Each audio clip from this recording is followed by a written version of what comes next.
Et des Marocains résidant à l'étranger, Excellences, Messieurs, Mesdames, en observant bien vos titres et qualités, Mesdames, Messieurs, avant toute chose, permettez-moi de vous dire merci.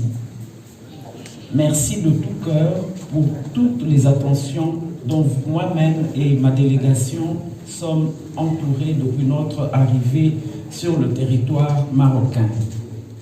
C'est très symbolique que je vienne le traduire ici à Dakhla, région du Sahara marocain. Monsieur le ministre et chers frères, j'exprime ce jour ma grande satisfaction d'avoir procédé à l'inauguration officielle du consulat général de la République démocratique du Congo à Dakhla.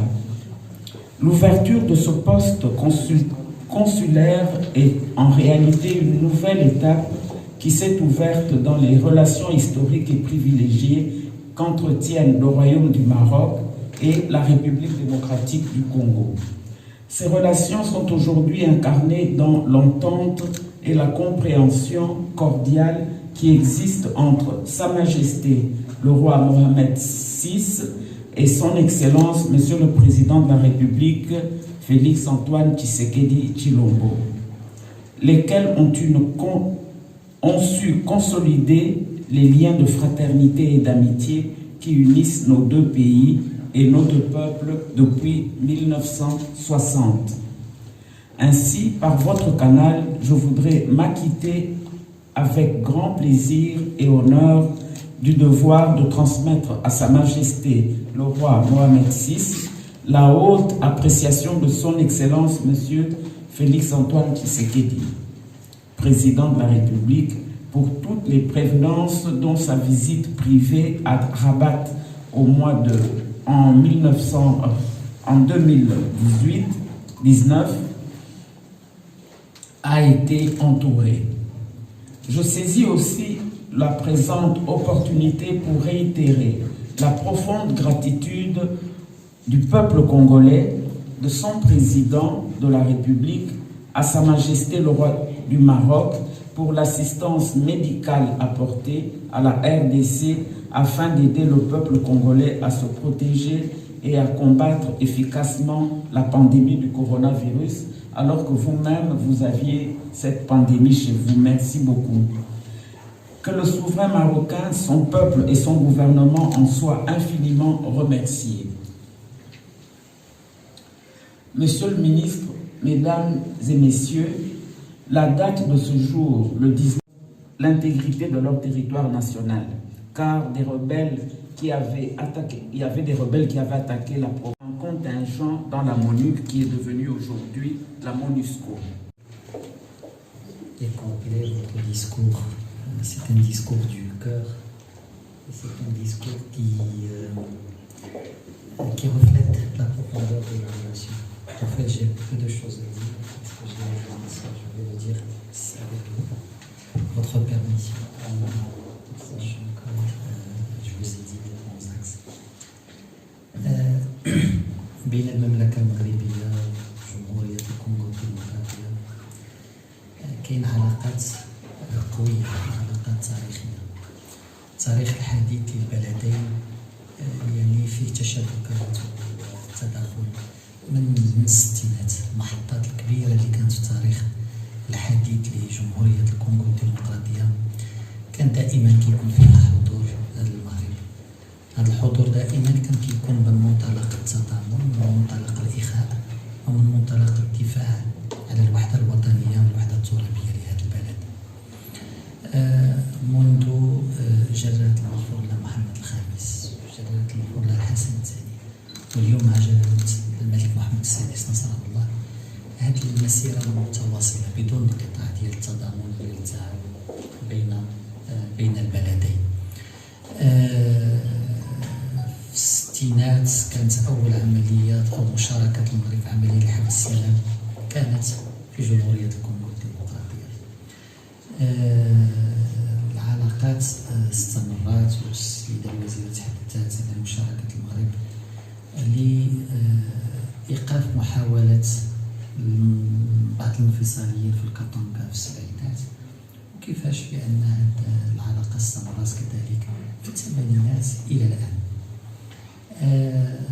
علاقة قوية، علاقة كانت دائما مبنية على تضامن فعال، ماشي تضامن بالقول وبالخطابات، ولكن تضامن ملموس على كل المستويات. فخامة الرئيس أنطوان تشيسيكيدي كان كيقول دائما بأن الدم المغربي تخلط بالدم الكونغولي في الدفاع على وحدة البلد وعلى سيادته وعلى استقلاله. وبالتالي فهذه علاقة ماشي علاقة يعني عادية، هذه علاقة متميزة، علاقة تاريخية، علاقة متجددة. هذا الروح هذه هي اللي غادي فيها جلالة الملك محمد السادس مع الرئيس أنطوان تشيسيكيدي، نفس المنطق ديال التضامن ونفس المنطق ديال الأخوة الصادقة. اليوم في جمهورية الكونغو الديمقراطية كاين أكثر من 900 جندي مغربي في إطار عملية حفظ السلام بهذا البلد الشقيق. لما كانت الأزمة ديال الكوفيد، جلالة الملك حرص على أن جمهورية الكونغو الديمقراطية تكون من أولى الدول اللي تستفاد من هذه العملية التضامنية اللي قام بها المغرب مع أكثر من 25 دولة إفريقية. وفي كل المراحل كاين هذا التعاون.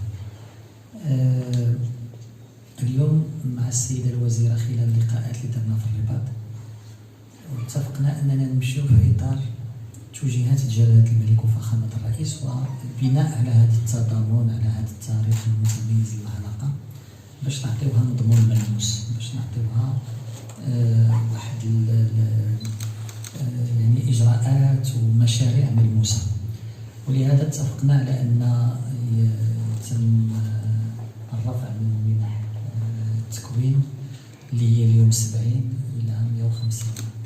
اتفقنا كذلك على التعاون في مجال الفلاحة، في مجال الصيد البحري، في مجال الطاقات المتجددة، في المجال الطبي.